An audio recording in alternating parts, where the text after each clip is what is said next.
কোথায় রে তোরা? দেখতে পাচ্ছি না। যেই ক্যামেরাটা নিয়ে এলাম তোদের মুখ বন্ধ হয়ে গেল। ওই যে দেখতে পেয়েছি, পাতার ভিতরে ভিতরে এক ঝাঁক পাখি এত সুন্দর ডাকছে। যেই ক্যামেরাটা নিয়ে এলাম ওদের মুখটা বন্ধ হয়ে গেল। অল্প অল্প একজন দুজন করে ডাকছিল। তো যাই হোক, আজকে তোমাদের সঙ্গে একটা নতুন রেসিপি, মানে আমার কাছে নতুন এটা। আগে কিন্তু অন্যরকম করে রান্না করেছি, আর আজকে আমি অন্যরকম করে রান্না করছি। তাই এত দুর্দান্ত হয়েছে যে কি বলবো, তাই তোমাদের সঙ্গে শেয়ার না করে থাকতে পারলাম না। তো অবশ্যই অবশ্যই ভিডিওটা দেখো, আর পারলে ট্রাই করো। তো আজকে আমি রান্না করব একটা মোচার রেসিপি। মোচাটা কিন্তু অনেক দিন পর পেয়েছি। আমরা গ্রামে থাকলেও কিন্তু সবসময় মোচা পাওয়া যায় না। তো যখন সময়, এই যে মোচাটা এখানে সিদ্ধ করে, ছোলা আর মোচা এখানে সিদ্ধ করে রেখে দিয়েছি। মোচাটা কিন্তু খুব সরু সরু করে কেটেছি।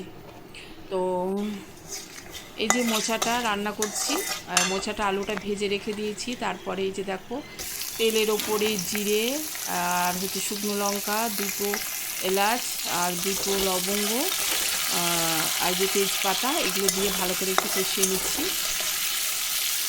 আর শেষে একটা মশলা দেব, সেই মশলাটা কিন্তু দুর্দান্ত হবে সেই মশলাটার জন্য। আর তোমরা দেখতে থাকো। আর দিলাম একটু টমেটো টমেটো টমেটো কাঁচা আদা রসুন দিয়ে ভালো করে এটাকে কষিয়ে নেব। কষিয়ে নেওয়ার পর তারপরে এই যে একটু মশলা দিয়ে দেবো, রেড চিলি পাউডার আর হচ্ছে তোমার হলুদ আর জিরে, ব্যাস, আর কিছু দিইনি।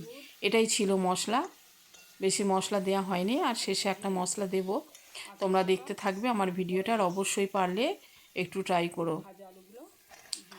তো এই যে ভাজা আলুটা ভেজে রেখেছিলাম, আলু ভাজাটা দিয়ে দিলাম। আলুটা ভেজে নিয়ে তারপরে আর কি ছোলা আর মোচাটা দিয়ে দেব। আসসালামু আলাইকুম আমার প্রিয় ভাই বোনেরা, আশা করছি আমার এই ভিডিওটা যে যেখান থেকে দেখছো, আল্লাহর রহমতে তোমরা সকলেই ভালো আছো। শুকর আলহামদুলিল্লাহ, আমরাও সবাই ভালো আছি।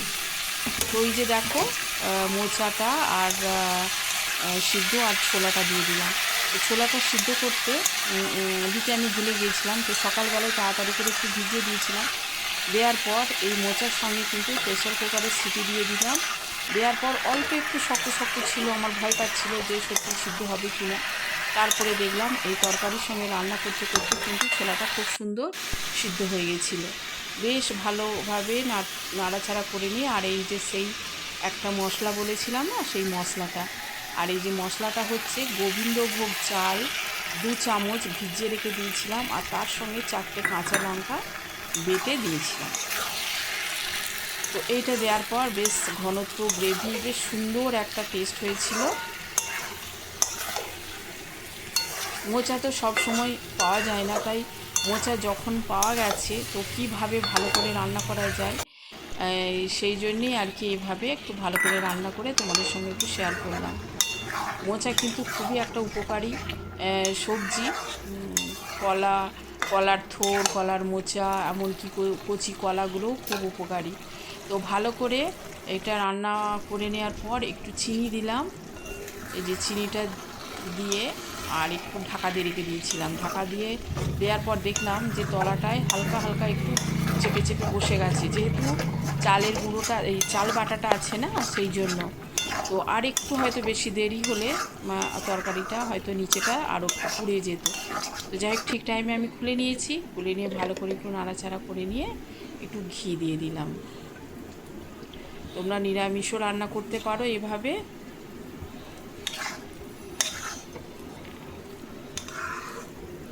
তো দেখো, এটা খুব সুন্দরভাবে নাড়াচাড়া করে নিয়েছি।